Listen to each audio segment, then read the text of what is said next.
अस्सलाम वालेकुम नाज़रीन, मेरा नाम सुहेब रहमानी है और मैं अल्लामा इकबाल मेडिकल कॉलेज में फाइनल ईयर एमबीबीएस का स्टूडेंट हूँ। आज हमारे द पर्सपेक्टिव शो की पहली एपिसोड है, ओपनिंग एपिसोड है और इसमें हम जो हमारा टॉपिक है बात करने का वो है मेडिकल कॉलेज में जो स्टूडेंट्स पे स्ट्रेस होता है और जो मसाइल होते हैं और उनसे कोप कैसे करना है। और इसके अलावा हम बात करेंगे मेडिकल कॉलेज में सोसाइटीज़ की और उनकी क्या इम्पोर्टेंस है उनको ज्वाइन करने की, ठीक है। और इसके लिए जो हमने शख्स बुलाए हैं वो एक बहुत ही मल्टी डायमेंशनल आप कह सकते हैं पर्सनालिटी हैं, हम्बल पर्सनालिटी हैं जो कि सीनियर्स और जूनियर्स सबसे मिलते जुलते रहते हैं और जो है वो सोसाइटीज़ में भी काफ़ी इन रहे हैं। गुजरांवाला से इनका ताल्लुक़ है और गुजरांवाला से इनका ताल्लुक़ है और इनका नाम है अनफाल अरशद।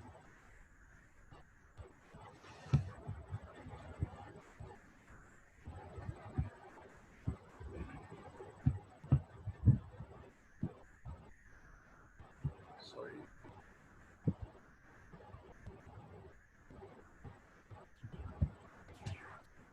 अस्सलाम वालेकुम अनफाल।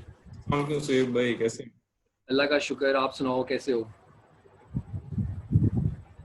मैं अल्हम्दुलिल्लाह ठीक, अल्हम्दुलिल्लाह बेहतरीन। अच्छा अनफाल, आपको हम पता ही है हमारा आज का टॉपिक क्या है। मेडिकल कॉलेज में स्टूडेंट्स पे जो स्ट्रेस पड़ता है और क्या क्या मसले होते हैं, क्या क्या स्ट्रेस पड़ता है, ये मेरा पहला क्वेश्चन है आपसे।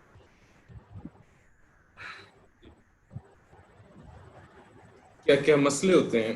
ओके, तो सबसे पहले तो ये होता है कि सारी उम्र बच्चों हमें यही सिखाया जाता है कि 2 साल पढ़ लो, आगे जिंदगी आसान है। और फिर हम यहाँ पर आते हैं तो शुरू में बड़ा अच्छा लगता है कि पहुँच गए हैं, जिंदगी का मकसद पूरा हो गया, लेकिन पता चला कि आसान नहीं है।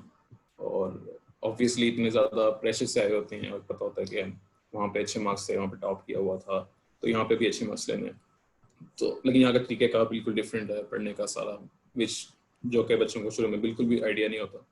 तो अब वो कॉन्स्टेंटली उसी तरह तरीके से कार से पढ़ते रहते हैं या फिर कोई नए तरीके कार से भी पढ़ते नहीं हैं, लेकिन प्रेशर होता है कि हमने परफॉर्म करना है, हमने परफॉर्म करना है, हमने परफॉर्म करना है। और इसी तरह जो कि कंपटीशन की एक फिजा होती है मैट्रिक और एफएससी के अंदर, वो भी यहीं पे कायम होती है कि फलाने के में ज़्यादा नंबर आ गए, फलाने ने ज़्यादा पढ़ा, फलाने ने 2 चैप्टर कर लिए, मैं भी आधे चैप्टर। कंपटीशन होता है। फिर उसके अलावा एक्सपेक्टेशंस होती हैं असातिज़ा की, अपने आप से, पेरेंट्स की। फिर उसके बाद एक और नया प्रेशर आना शुरू हो जाता है जैसे जैसे क्लासेस बढ़ती चली जाती हैं कि मैंने स्टेप्स करने हैं, मैंने प्लैप करना है, मैंने डिस्टिंक्शन लेके एफसीपीएस के अंदर नंबर लेने हैं ताकि मुझे पीएचयू ज़्यादा लंबा ना करना पड़े। तो बस वो एक कांस्टेंट साइकिल चलता रहता है और फिर बंदा अपने बारे में सोच ही नहीं पाता और इस सिलसिले में काफ़ी ज़्यादा स्ट्रेस का शिकार होते हैं हम सब, इंक्लूडिंग मी। ऐसे ही है।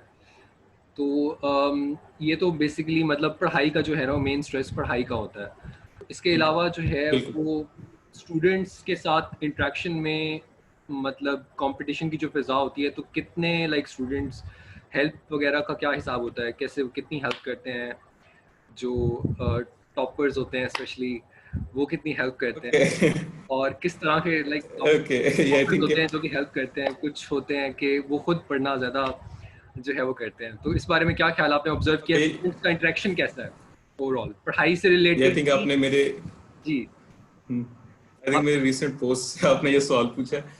तो अब मुझे हर तमाम अफराद इस तरह के नहीं होते ऑब्वियसली, लेकिन मतलब मैंने खुद नोट किया बहुत सारे स्पेशली जो टॉपर हजरात होते हैं मेडिकल कॉलेज के, आई डोंट अंडरस्टैंड कि वो इतना छुपते क्यों है या ये बताते क्यों नहीं है कि मैं नहीं पढ़ा या वो, इट डजंट मेक सेंस। अब इनको मतलब जनरली लोगों को ख्याल होता है कि हम नहीं बताएंगे कि हम नहीं पढ़े तो लोग मतलब नजर ना लग जाए या ये ना समझे कि मैं बहुत ज़्यादा पढ़ता हूँ, कि खुदा ना खास्ता मैं पढ़ क्यों रहा हूँ, डॉक्टर बन के पढ़ना चाहिए।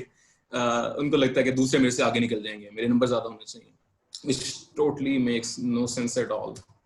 आप डॉक्टर बन गए, the competition is over।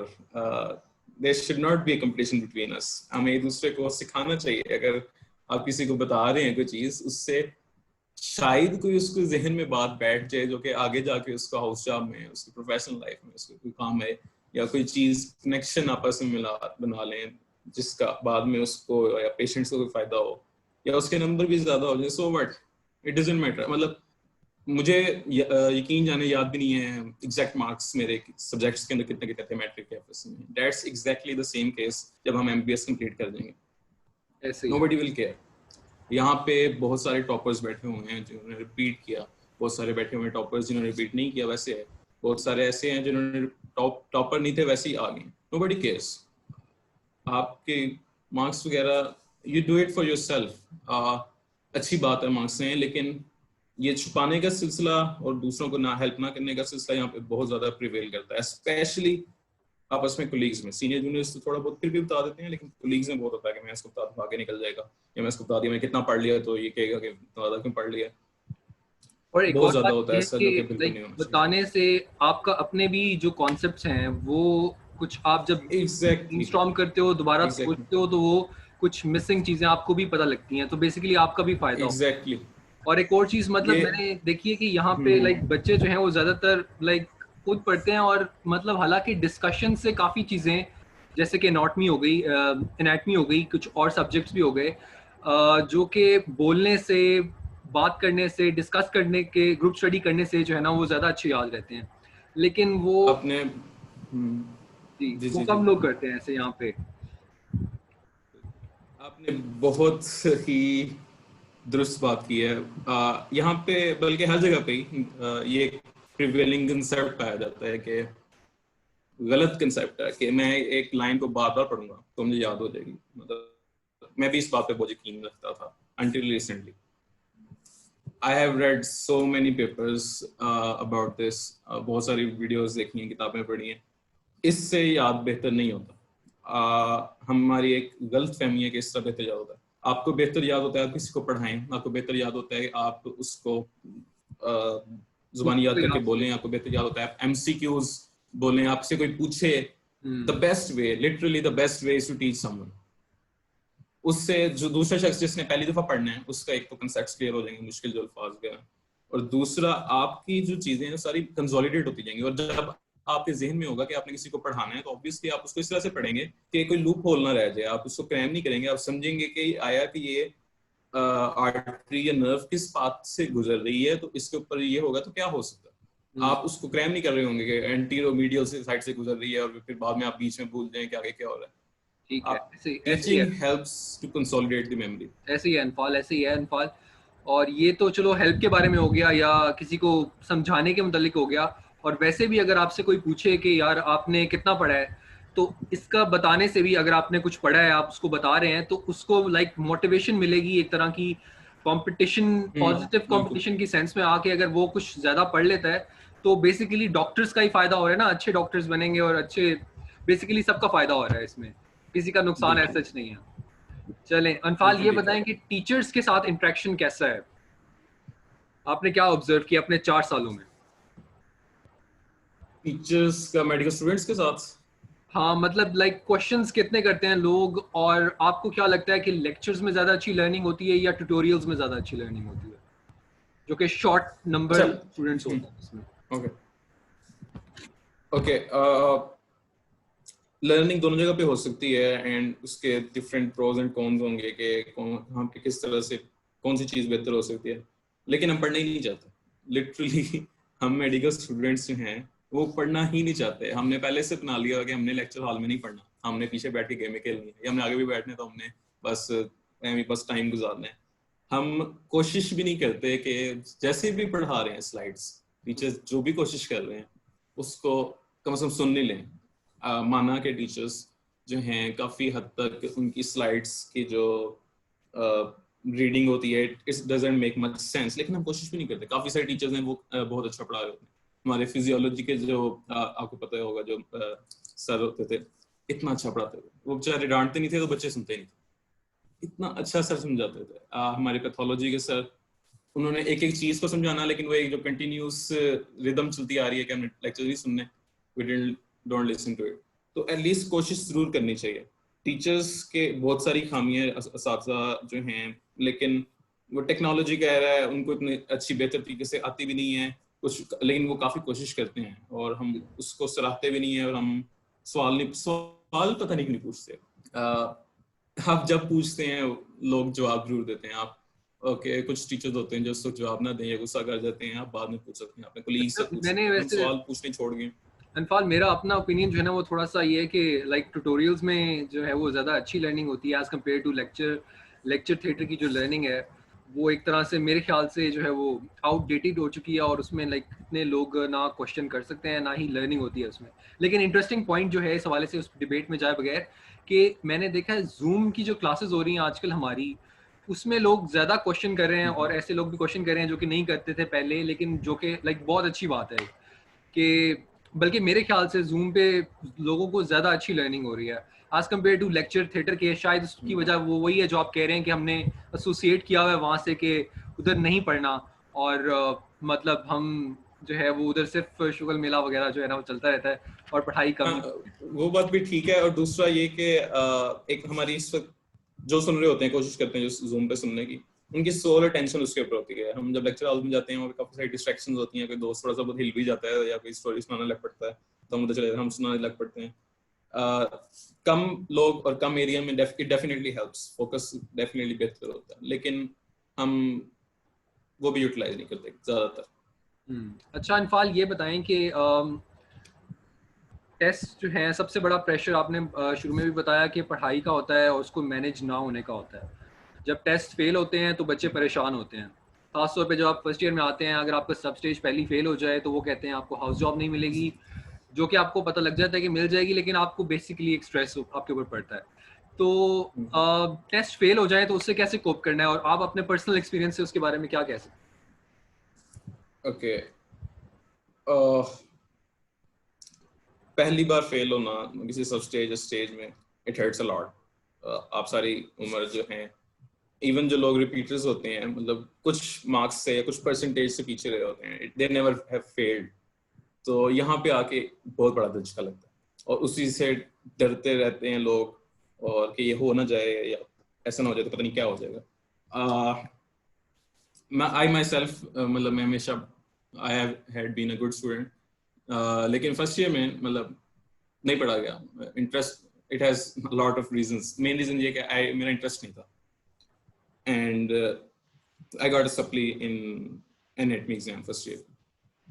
तो at the time of the supply, मतलब जिस दौरान ये मेरी सप्ली थी, मतलब obviously it affects different people differently, लेकिन कुछ इतना वो वाली फीलिंग नहीं थी जितनी मैं सोच रहा था कि मतलब that this was the biggest fear I had in my life. Fail होना, फेल होना, फेल होना, फेल हो गया। हमारी जो मैट्रिक की उर्दू की किताब थी उसके अंदर नया रिवीजन हुआ था सिलेबस, तो उसके अंदर एक चैप्टर डाला था उन्होंने, परिस्तान की शहजादी। उसमें वेरी वियर्ड चैप्टर, बहुत फजूल चैप्टर था, लेकिन उसमें एक लाइन थी, उसमें वो पूछती है बूढ़ी खातून से कि आप कुछ अपरिस्तान में लेके गए थे और आपने वहाँ पे जिन और इतने सारे कुछ देखा, तो आपको डर नहीं लगा? तो वो कहती है कि पुत्र जो इंज दी शै कोई आंदी है ना कोई, ਤੇ ਬੰਦਾ ਕੁਛ ਨਾ ਕੁਛ ਕਰ ਹੀ ਲੈਂਦਾ, ਉਸ ਤੋਂ ਪਹਿਲੇ ਬੜਾ ਡਰ ਲੱਗਦਾ ਹੈ ਜਦੋਂ ਸਰ ਤੇ ਪੈਂਦੀ ਹੈ ਨਾ ਕੁਛ ਨਾ ਕੁਛ ਕਰਨਾ ਪੈਂਦਾ, तो उसमें कुछ ना कुछ करना पड़ा। एंड उसके बाद सप्ली गुजरने के बाद, जब सप्ली हो गई और सप्ली के बाद रिजल्ट की बड़ी टेंशन की, लास्ट चांस है, पास हो जाए अल्हम्दुलिल्लाह पास हो गई। Okay, that was more bad than during this supply. Supply आ गई थी, अब ना आ जाए, अब ना आ जाए। लेकिन आहिस्ता आहिस्ता जैसे जैसे चीजें गुजरती गई और आहिस्ता आहिस्ता अगली स्टेज आई और अगला प्रॉफ करीब आ रहा था, तो मैंने पीछे मुड़ के देखा कि सप्ली भी आई थी, गुजर भी गई, हो जाता है, मतलब ऑनेस्टली गुजर जाता है, मतलब everything passes, the worst of the worst things it does pass. हैं? तो हमें सबसे पहले तो ये ज़हन में रखना चाहिए कि the worst of the worst thing अगर आ जाए खुदा ना खास्ता, तो इट डज पास। सेकेंडली, अब लोग जो हैं वो स्टेज से भी बहुत डरते हैं। वो मुझे एक स्टोरी याद आ रही है कि जिस दिन मेरी स्टेज प्रॉफ था, सप्ली वाला प्रॉफ एनाटॉमी का, उस दिन हमारी न्यूरो एनाटॉमी की स्टेज थी। तो मेरा एक कलीग था, वो रूम था करीबी उसके, तो वो अपना रो रहा था, रोने वाला हुआ था। मैं कहा क्या हुआ? कहता यार स्टेज है, पढ़ा है लेकिन सही समझ नहीं लग रही, क्या पास होऊंगा ना नहीं होऊंगा। तो मतलब थोड़ी सी बंदा रियलाइज करता है कि मतलब दिस इज अ मेंटालिटी। आप काम थे, कूल थे और आप अपने उसकी तैयारी कर नहीं, रहे थे। I was no I was stressed. I was कि मतलब मैं पढ़ा हुआ था, मुझे था कि उम्मीद है कि मतलब I have done But my you best, you weren't बाकी crying. इंशाल्लाह हो जाए। You weren't crying. लेकिन जब मैंने देखा ना, नो आई वाजंट क्राइंग, मतलब it's okay if he was crying, लेकिन जब मैंने उसको देखा तो आई रियलाइज्ड कि परेशानी जो है वो हर किसी को हो सकती है, एंड वो जरूरी नहीं कि बहुत बड़ी परेशानी हो तब इंसान ज्यादा उसको फील करे, छोटी परेशानी भी बंदा फील कर सकता है। तो मैंने कहा कि ओके ठीक है, कि अगर मैं इंशाल्लाह पास हो जाऊंगा तो क्या पता यहाँ पे भी ऐसे में हाल हो। I didn't want that. तो मैंने उससे फिर बाद में पूछा और फिर मैंने अपना हिसाब लगाया। तो there has been a variety of reasons कि बंदा यहाँ तक क्यों पहुंचता। तो इंसान को कोशिश करनी चाहिए कि वो अपने असाब पे काबू रखे, मतलब that's the best thing one can do. Obviously हर वक्त नहीं हो सकता and one has to do, किसी प्रोफेशनल की मदद भी लेनी पड़ती है कभी कभी।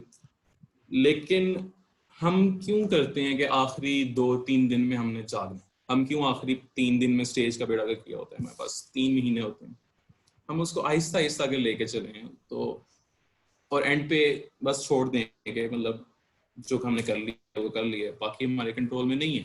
तो इट हेल्प्स। तो जब मुसीबत आती है किसी न किसी तरह से गुजर ही जाती है, और उसको आप इकट्ठा कभी भी नहीं कर सकते कि फौरन हर कुछ हो जाए। हमारा ये मसला है कि हम समझते हैं कि एक हफ्ते के अंदर हमने एक सब्जेक्ट मुका देना, एक हफ्ते में हमारी जो है वो बायोकेमिस्ट्री हो जाएगी, हफ्ते में हमारी जो है वो ईएनडी हो जाएगी। पूरा साल जो है हम नहीं सोचते कि अगर हम थोड़ा थोड़ा थोड़ा भी करते हैं तो एंड तक जो है बहुत इजीली हमारा हो जाना था, और एंड पे भी हम चिल कर रहे होते, एंड पे भी हम सो रहे होते पूरा। तो ये थोड़ा सा हमें ख्याल रखना चाहिए for our own sake, for our own health. अच्छा, इनफाल अब नेक्स्ट हमारा जो टॉपिक है उस पर चलते हैं। वो ये है कि आपने काफ़ी सोसाइटीज़ माशाल्लाह ज्वाइन की अपने 4 सालों में, ड्रामेटिक्स से लेकर IFMSA से डिबेट्स तक। और इसके बारे में आपका क्या ख्याल है कि लाइक कितना आसान है मेडिकल कॉलेज में सोसाइटीज़ को साथ लेके चलना, और कितना ज़रूरी है?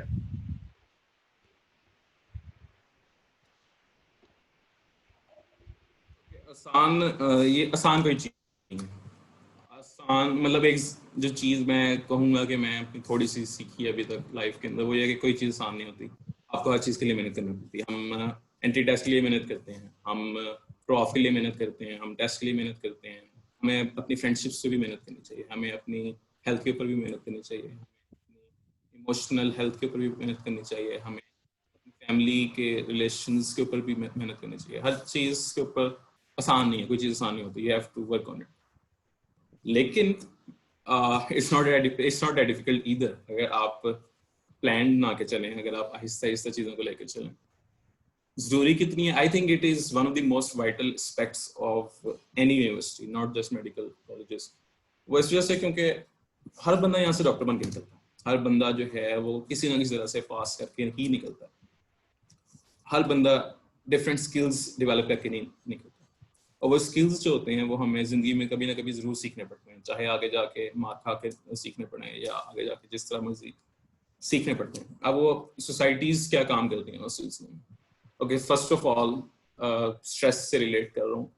They have the stress. आप हर वक्त जो है पढ़ रहे हैं, आप परेशान बैठे हैं कि ऑब्वियसली हम मेडिकल कॉलेज में आके ना, एक तो ये होता है कि सिर्फ मेडिकल टर्म्स आना शुरू हो जाती हैं, ये क्या है, ये क्या है, ये पॉप्लिटियल फोसा है, ये जो है पता नहीं क्या है, ये व्हाटएवर। तो हम डिफरेंट जो फैक्ट्स ऑफ लाइफ है वो भूल जाते हैं, जो के हमारे पेशेंट्स आगे लेकर आएंगे। वो सारे मेडिकल जार्गन नहीं जानते होंगे, वो सारे जो हैं इन सब चीजों को नहीं जानते होंगे। दे हैव डिफरेंट इंटरेस्ट, आपको उनकी तरफ भी देखना चाहिए। और जब आप इन चीजों में जाते हैं डिफरेंट सोसाइटीज में, तो आपका कुछ देर के लिए मेडिकल लाइफ से जिंदगी अलग हो जाती है और आप उस वक्त तक थोड़ा सा ड्रामेटिक्स के बारे में सोच रहे हैं, आप थोड़ा सा सोच रहे हैं कि फिल्म कैसे बनानी है, कोई थोड़ी अच्छी फोटोग्राफी कर लेते हैं, कोई डिबेट कर लेते हैं, कोई इंटरनेशनल सिनेरियो क्या चल रहा है, कोई आई डोंट नो कैपिटलिज्म कम्युनिज्म के ऊपर इतने लंबी बहस जो है उसके ऊपर आप उसमें शरीक होते हैं। तो आपका माइंड थोड़ी देर जो है ना मेडिकल स्टफ से बाहर आता है, which is very very helpful, not just to stress, बल्कि आपको बाद में भी काम आएगा जब आप लोगों में कुछ ना कुछ कॉमन आप फील करेंगे और आपके डायलॉग में बेहतर आप कुछ बात करने के काबिल होंगे बाद में पेशेंट से। आप कौन से स्किल्स डेवलप कर सकते हैं? In my opinion team work बहुत अहम है। आपने हाउस जॉब में, आपने आगे पीजीशिप में स्पेशली, आपने बहुत सारे डिफरेंट अपने कोलीग्स के साथ मिलकर काम करना है, आपने अपने टीचर्स के साथ मिलकर काम करना है, जूनियर्स के साथ मिलकर काम करना है। तो आपको पता होना चाहिए कि कैसे काम डिवाइड करते हैं। आपको पता होना चाहिए कि अगर इन सोसाइटीज़ में अक्सर बहुत झगड़े होते हैं, ऑनेस्टली बहुत झगड़े होते हैं, लोग कहते हैं कि नहीं मैंने नहीं जाना क्योंकि झगड़ा बहुत होता है, यहाँ पॉलिटिक्स बहुत है। जिंदगी में भी बहुत पॉलिटिक्स हैं, हर जगह पॉलिटिक्स हैं, आपके हॉस्पिटल्स में पॉलिटिक्स हैं, आपके कंट्री में पॉलिटिक्स हैं, आपकी वर्ल्ड में politics, politics is part of life. तो you need to deal with it. आपको पता होना चाहिए कि अगर दूसरा बंदा आपसे मुख्तलिफ ख्यालात रखता है तो आप उसको किस तरह से आप उससे बात कर सकते हैं, क्या कैसे आप उसको रिस्पेक्टेबल मैनर से आप अपना तरीक़ाकार बता सकते हैं, आप क्या किस ख्यालात पे यकीन रखते हैं और आप किसी रीजनेबल चीज़ पर किसी नतीजे पर पहुंच सकते हैं जो कि आप दोनों के हाथ में बेहतर हो या ना भी हो, कोई लड़ाई की नौबत ना है। दिस इज नेसेसरी, ये आपको बाद में भी बहुत काम आएगा। ये बहुत फिर ज़रूरी है, उसके बाद सही कह रहे हो, क्योंकि ये बहुत ज़रूरी है आप, क्योंकि हमेशा आपको अपने जैसे लोग जो है ना वो नहीं मिलेंगे कहीं भी लाइफ में। आप नेवर आप जैसा जॉब करते हुए बिल्कुल आपके आपके वैसे रिश्तेदारों में कहीं भी आपको हमेशा एक जैसे लोग नहीं मिलेंगे एक मिजाज के। तो बिल्कुल को एग्जिस्टेंस जो है ना बहुत ज़रूरी है, पीसफुल को एग्जिस्टेंस। तो आपको डील करना आना चाहिए हर तरह के लोगों से। सो बेसिकली आप कह रहे हो एग्जैक्टली सोसाइटीज़ में, क्योंकि हर तरह के लोग होते हैं, हर तरह के लोग सोसाइटी में हैं, हर तरह के लोग मेडिकल कॉलेज में आ रहे हैं, तो इसी तरह हर तरह के लोग सोसाइटीज़ में भी जा रहे हैं। और वो लोग आप बिल्कुल उनसे इंटरेक्शन करोगे तो आपको आगे बहुत फायदा होता बिल्कुल ठीक है आपने, you have put it in a beautiful way. अच्छा, और दूसरा ये कि आप क्रिटिकल थिंकिंग सीखते हैं, स्पेशली मैं डिबेट्स की बात करूंगा, आई लव डिबेट्स, है। बड़े आई लव डिबेट्स। आपको डिबेट्स में बताते हैं कि आपने किसी चीज़ को डिफाइन कैसे करना है, उसके बाद आपने इस अपना नुक्ता नज़र किस तरह बयान करना है, दूसरे का नुक्ता नज़र क्या था उसको आप सुनते हैं। हम सुनते नहीं हैं, हम सुनते नहीं हैं, हम पेशेंट्स की नहीं सुनते। आप अस्पतालों में जाएं, आपको पता चलेगा कि हमारी अवाम जो है अक्सर इश्तियाल अंगेज हो जाती है डॉक्टरों के खिलाफ, लेकिन कभी कभार हमारा भी कसूर होता है और हम सुनते ही नहीं है, हमको बताते ही नहीं है भाई आपको टीका लगाना है, भाई बता आपका जो है ऑपरेशन होगा, उनके कंसेंट नहीं लेते, उनको बताया करवा देंगे। Obviously there is a lot of problems हमारी एडमिनिस्ट्रेशन में, हमें बहुत पेशेंट्स का देखने पड़ते हैं, लेकिन थोड़ा बहुत हमारा में भी कसूर है, तो वी हैव टू लिसन। ये हमें दिस ये मैंने डिबेट से सीखा। फिर क्रिटिकल थिंकिंग के आप जो सोच रहे हैं, जो आपको बताया गया अब तक कि आपको बचपन से बताया जा रहा है कि ये फलानी चीज़ है, फलानी चीज़ है, फलानी चीज़ है, अब आप सोचते हैं कि दूसरे का नुक्ता नज़र क्या है और आप समझते हैं कि दैट मेक सेंस, तो आप उसके ऊपर कोई एक मिडल वे निकालते हैं या आप उसकी बात पे यकीन कर लेते हैं। तो you have to think for yourself. आपको पता चलता है कि आप अपने लिए कैसे सोच सकते हैं, आप अपने बिलीव्स कैसे बना सकते हैं।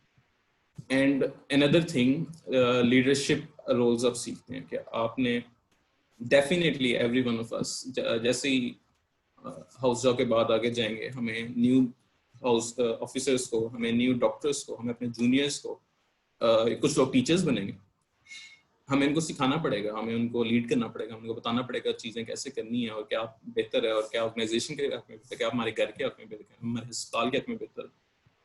तो you learn to get together with them और आप इकट्ठे चलते हैं।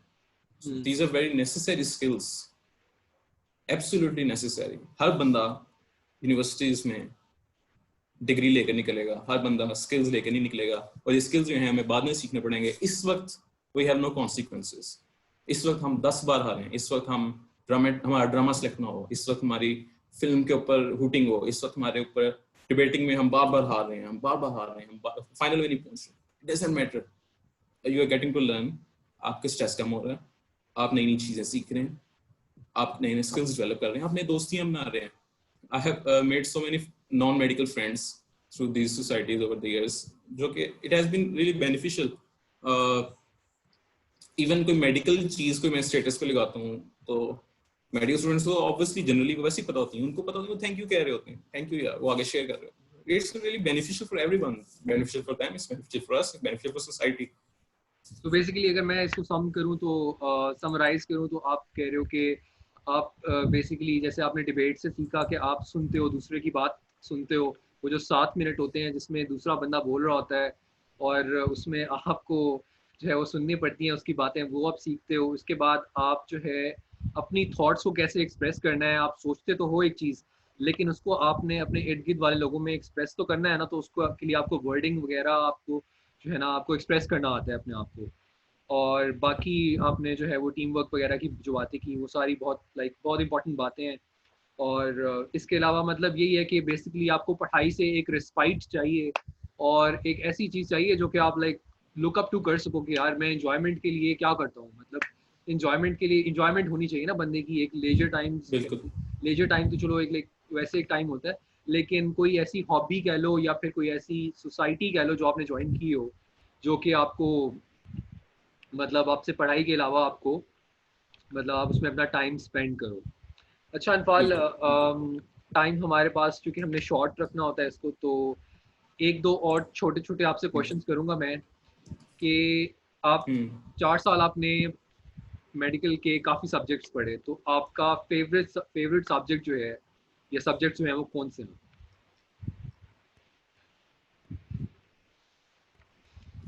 मेरे अभी तक 3 फेवरेट सब्जेक्ट्स हैं, एक सब सब्जेक्ट है और 2 पूरे फुल सब्जेक्ट्स हैं. सब सब्जेक्ट न्यूरो एनाटमी है, एनाटमी के अंदर it was amalgam of different things. उसमें फिजिक्स भी आ रही थी, उसके अंदर टेक्निकलिटीज भी आ रही थी, उसके मजे की चीज थी विजुअलाइजेशन थी.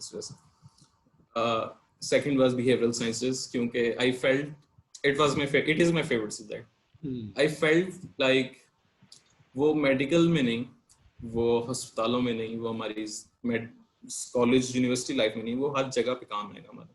वो ना सिर्फ हमारे प्रोफेशनल लाइफ में काम आएगा बल्कि हमारी जो पर्सनल लाइफ है उसमें भी काम आएगा. उसकी इतनी खूबसूरत उन्होंने किताब लिखी हुई है मोहद्दत राना. पता नहीं क्यों लोग उसको बुरा भला कहते हैं कि ये किताब क्यों है, ये इसके लेक्चर्स भी क्यों होते हैं. उसके अंदर जाकर तो देखें, उसके जो रेफरेंसेस हैं उन्होंने इसके अंदर बड़ी डिटेल्ड रिसर्चेस के उन्होंने बताया हुआ है कि यहाँ से हमने लिया, यहाँ से लिया, एंड इट वर्क्स. उसके अंदर उन्होंने बड़ी खूबसूरत बातें बताई हैं कि आप के जो हैं वो आप अपनी नींद कैसे बेहतर कर सकते हैं. नींद इज सो इम्पोर्टेंट. नींद ना सिर्फ हमारी इम्यूनिटी बेहतर करती है, आपके साइटोकाइंस जो हैं ज्यादा रिलीज होते हैं, साइटोकाइन ज्यादा होंगे, इम्यूनिटी बेहतर होगी. नींद जो है आपको अटेंटिव रहते हैं आप हर वक्त. नींद आपकी सेहत बेहतर करती है, आपकी लाइफ प्रोलॉन्ग करती है. और हमने ये बनाया हुआ है कि अगर मैं 8 घंटे से कम सोया तो मैं पता नहीं कौन सा कारनामा कर लिया, मैं पता नहीं कौन सा 30 माह खान डॉक्टर बन जाऊंगा. Over the long period of time अगर आप अच्छी नींद है आप अच्छा पढ़ सकेंगे. शायद आप 1-2 दिन कम नींद करके ज्यादा पढ़ लें, over the long period of time अच्छी नींद हेल्प्स. उसके अंदर फिर बताया हुआ है कि लोगों के डिफरेंट मूड्स किस तरह के होते हैं, आपने अपने स्ट्रेस कंट्रोल कैसे करना है, breathing exercises they actually work. आपको गुस्सा आता है, आपने उसको सब बेहतर करना है. ऐसे ही है. लोग जो हैं डिफेंस मैकेनिज्म्स कैसे हैं लोगों के. मेरा भी जो है ना सबसे मतलब एक फेवरेट सब्जेक्ट जो है, फेवरेट सब्जेक्ट्स में से बीएस जो है वो उसमें आता है. और उसकी सबसे बड़ी वजह ये है कि बीएस पढ़ते हुए मुझे लगता है कि मैं अपने आप को पढ़ रहा हूँ ना. मतलब मुझे बिल्कुल. आपके बारे बिल्कुल. में ऐसी चीज़ें पता लगती हैं कि यार मेरा दिमाग जो है या मेरी फंक्शनिंग बिहेवियर किस तरह फंक्शन करता है. और जैसे उसका एक मतलब एक टर्म है जो बिल्कुल. कि पढ़ाई से रिलेटेड है कि आप पढ़ाई में किस तरह या आप लर्न किस तरह करते हो. मेटाकॉग्निशन कहते हैं. मतलब मेटाकॉग्निशन मतलब कि आपको पता हो उसके बारे में, द स्टडी ऑफ बिल्कुल. नोइंग हाउ यू लर्न, और किस तरह आप बेहतर लर्न कर सकते हैं किसी चीज़ को ना. तो इस तरह और भी काफ़ी टर्म्स हैं. वो एक अलग बात है कि कुछ बीमारियां पढ़ते हुए या कुछ for example like personality disorders या कुछ पढ़ते हुए डिसऑर्डर्स आपको लगता है कि यार शायद मेरे में भी यार काफ़ी चीज़ें जो हैं वो ऐसी मैच कर रही हैं, तो लेकिन वो एक और बात है, ऐसा नहीं होता। लेकिन वैसे बड़ी इंटरेस्टिंग सब्जेक्ट है। इसके अलावा तीसरा कौन सा है आपका सब्जेक्ट? बिल्कुल बिल्कुल। और हाँ, एक और मैं बात ऐड कर लूँ, वो मेटाकॉग्निशन वाले, they work. I have tried them, I use them in third year and they work wonders literally. मतलब बहुत अच्छा। alhamdulillah I got a distinction in BS last year and it literally works अगर आप उसको समझ के पढ़ें। और आप do read that metacognition वाला पैराग्राफ, everyone जो भी इसको सुनेगा। Third subject is community medicine. इसका जो बेस्ट पार्ट है वो मुझे ये लगता है रिसर्च। आप एक अच्छा डॉक्टर बन ही नहीं सकते अगर आपको रिसर्च पढ़नी नहीं आती, आपको रिसर्च करनी नहीं आती। I don't know how to say that better. और हम इतने जाहिल लोग हैं, हम रिसर्च को मजाक लेते हैं। हम समझते हैं कि कम्युनिटी अनफान लाइक मेडिसिन जो है। बीएस तो ठीक है, बीएस की तुमने समझ आ गई, न्यूरोनॉटमी भी एक अच्छा इंटरेस्टिंग सब्जेक्ट है, लेकिन सीमेंट जो है वो तो लाइक मुझे नहीं लगता कि आप अगर आप किसी से पूछेंगे जिसने फोर्थ ईयर पढ़ी है, वो उनमें से कितने लोगों को शायद 5% कोई भी नहीं, 10% लोग ही यही कहें कि उनका फेवरेट सब्जेक्ट होगा, बाकी तो पूरी क्लास को कोई एक भी नहीं फर्क कहेगा। Exactly. Okay, let's it's a personal preference. मुझे पब्लिक हेल्थ में काफी इंटरेस्ट है कि लोग जो हैं किस तरह बिहेव करते हैं, और फिर हम लोगों की हेल्थ कैसे बेहतर कर सकते हैं। मेंटल हेल्थ, आपकी जो सैनिटेशन है वो किस तरह चल रही है। It is amalgam of social sciences and आपकी लोग किस तरह रहते हैं और हेल्थ एंड एवरीथिंग। लेकिन जो मेन चीज है उसकी रिसर्च है। Honestly it is the main thing of cement. और हम लोगों को ना वो पढ़नी आती। हमें कॉलेज वाले जो हैं वो बता रहे हैं कि आप इस तरह करनी है, इस तरह करना। आपको कुछ सवाल हो आप हमें पूछ लो, आप कोई सवाल हो हमें कॉल ऐसी कर लो, हमें ऐसी है मैसेज कर लो, अनफॉल, हम जवाब देंगे। शायद ऐसी है नोबडी कि केयर्स, नोबडी केयर्स। जो सब्जेक्ट है वो शायद बहुत इंटरेस्टिंग है, क्योंकि उसमें रिसर्च का जो कंपोनेंट है वो भी काफ़ी इंटरेस्टिंग है, और मतलब दुनिया उसकी तरफ बहुत जा रही है। लेकिन जिस तरह शायद यहाँ पे पढ़ाया जाता है, या जिस तरह का जो बुक है या सिस्टम है या करिकुलम है, वो शायद इतना अच्छा नहीं है। और डेफिनेटली, हाँ बिल्कुल। नहीं, आपकी बात ठीक है। वो बात ठीक है। बोरिंग तरीके से पढ़ाया जाता है।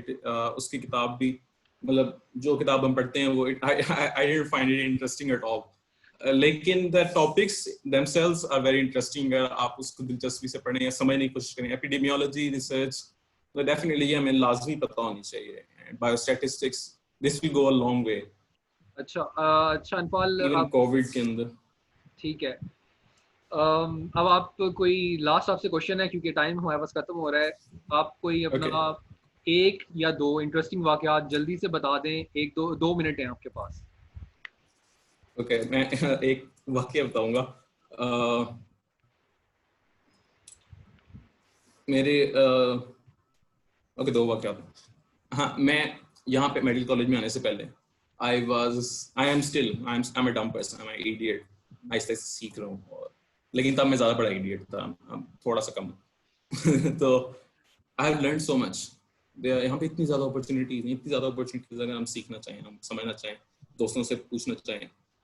तो खैर, मैं वो बंदा था जिसने कभी ग्रोसरीज लेने नहीं गया, वो कभी कुछ खरीदने नहीं गया, कभी घर से बाहर ज्यादा नहीं निकलता था। तो यहाँ पे आके I got an opportunity to be the CR. Don't be a CR. बहुत मुश्किल काम है, बट इट्स अ गुड, काफी सीखता भी है बंदा। मुझे याद है आप फर्स्ट ईयर में हमारे पास हम लाइक डिबेट्स पे जाते थे, तो आप शुरू से पूछ रहे थे कि यार सीआर बनने के लिए क्या करना होता है, क्या चाहिए, और फिर आप सीआर बन। बहुत जलालत है, बहुत जलालत है, बहुत जलालत। लेकिन बंदा सीखता है, काफी कुछ सीखता है। तो खैर, आई लर्न क्रिटिसिज्म। बहुत ज्यादा क्रिटिसिज्म हुआ कि भाई टेस्ट क्यों नहीं आ गया। ये I tried my best. I learn के लोगों से डील कैसे करना है। आई लर्न के डिफरेंट जेंडर, दूसरे जेंडर से बात कैसे करनी है। आई हैडंट वो तो ठीक रियली है, ठीक है, आप टॉक्ड। इंटरेस्टिंग बात अपनी कंप्लीट करो ताकि हम इसको रैप करें। तो हाँ। खैर, मैं कभी ग्रोसरीज लेने नहीं गया था। और I at the end of December of first year, दिसंबर में, तो I, I along with my friends, we went to Murray to arrange the trip of the class, and it was such a beautiful experience. यकीन नहीं आया था कि मैं चल रहा हूँ। और वहाँ पे खैर, वहाँ पे 3-4 रेस्टोरेंट्स में हम गए कि आपका खाना यहाँ पे आपके बच्चों को लेकर आए, यहाँ पे बच्चों को लेकर आए। वहाँ पे मुफ्त खाया हमने उन सबसे। It was also beautiful. मतलब आप और जो है वो सेकंड, यानी कि आपने ग्रोसरीज भी नहीं लेते थे आप पहले, और फिर आप सीआर बने और आप ट्रिप भी लेके गए, जो कि एक बहुत मुश्किल काम होता है। यस, काफी not just me, it was along with my friends, मेरे साथ सारे दोस्तों के साथ। ऑब्वियसली वो ग्रुप के साथ। एग्जैक्टली मैं उनके साथ सीखा, टीम वर्क सीखा। It was not me, it was all of them. अच्छा, और दूसरा इंटरेस्टिंग वाकया ये कि I wasn't a good student first year, I suck. मैं पढ़ता ही नहीं होता था। उसकी मेन वजह ये थी कि मुझे इंटरेस्ट नहीं था। And these societies were the only reason which kept me going, honestly speaking. These societies and my friends. क्योंकि मुझे these were things which still interested me, right? और यहाँ पे सफली गुजरने के बाद आई डिबेटिंग से मैं बहुत सीखा हुआ था कि सोचो क्या करना है, आपके हक में क्या बेहतर है, प्रोज कॉन्स वगैरह वगैरह। एंड आई स्टार्ट थिंकिंग कि मुझे मैं what I really want to do. तो I saw different pathways of being a physician कि ऐसे ऐसे कर सकते हैं। And I found a few of them जो कि मेरी पर्सनैलिटी के मुताबिक मुझे सूट करते थे। And that kept me going कि मतलब मैंने सोचा कि मतलब it isn't that bad, it can be good, मैं अपनी पर्सनैलिटी के मुताबिक धार सकता हूँ इसको। And I kept going. खैर, तो फिर रिसेंटली मेरे फर्स्ट ईयर के सर थे, जब फर्स्ट ईयर की न्यू अभी आई थी जो रिसेंटली आजकल फर्स्ट ईयर है 2K24 बैच, तो वो उनको सर घुमा रहे थे कि ये फलाना डिपार्टमेंट है फलाना डिपार्टमेंट। तो उन्होंने बुलाया मुझे, कहते हैं पुत्र इधर आ। मैं कहा वाह सर को याद हूँ मैं अभी तक। तो उन्होंने सबके, मैं दरमियान में खड़ा हूँ, सारे बच्चे वहाँ पेट के, तो कहते हैं guys this is the boy जिसका आपको इस तरह बिल्कुल नहीं बनना, आपको सोसाइटीज बिल्कुल ज्वाइन नहीं करनी, आपने सिर्फ पढ़ना है, आपने सिर्फ पढ़ना है और इसकी तरह बिल्कुल नहीं बनना। That was the most embarrassing day of my life. मतलब एक तो मेरे सर कह रहे हैं I really respect that guy, और दूसरा मेरे जूनियर्स हैं, मेरे सारे कोलीग्स हैं। It was really embarrassing. 3 days later, अल्हम्दुलिल्लाह अल्हम्दुलिल्लाह अल्हम्दुलिल्लाह, मेरा कोई कमाल नहीं है, अल्लाह का शुक्र है, आई गॉट अ डिस्टिंक्शन रिजल्ट है। एंड फर्स्ट ईयर से ज़्यादा मैं सोसाइटीज़ में हूँ, इस वक्त काम करता हूँ। But I have developed an interest in studies, और मैं जो पढ़ता हूँ कोशिश करता हूँ बेहतर पढ़ूँ। Obviously there is a lot of flags, लेकिन you can do different things in life. आपकी जिंदगी में एक चीज़ नहीं है, try different things. Your main priority should be studies, but try different things, be multi dimensional. जिंदगी एक चीज़ का नाम नहीं है, हर चीज़ सीखें, हर चीज़ में मेहनत करें। एंड बस दैट्स इट। ठीक है, थैंक यू सो मच अनफाल, बहुत शुक्रिया आपका। Thank you so much save भाई। ठीक है, चलें। Stay safe, stay blessed. Stay safe. Hafiz. Yes. चलें, ये अनफाल थे, और ये हमारा लाइक पहली एपिसोड थी, और मैंने जितनी भी चीज़ें प्रिपेयर की थी, जो भी लाइक पॉइंट्स थोड़े बहुत नोट किए थे, वो जब आप स्टार्ट करते हो तो मुझे पता लगा लाइक जैसे डिबेट्स में होता है, इसी तरह इस पर भी मुझे वो सारे एकदम दिमाग से भूल गए, और हुआ वही जो लाइक स्पॉन्टेनियस कन्वर्सेशन होती है, और जो आप बातचीत करते हो किसी से, उसी तरह की बातचीत हुई। तो अगर आपको कोई सजेशंस हो तो आप मुझे सेंड कर सकते हैं, मुझे मैसेज कर सकते हैं, और अगर आपको पसंद आया तो आप इसको लाइक और सब्सक्राइब कर सकते हैं इस चैनल को। Thank you so much.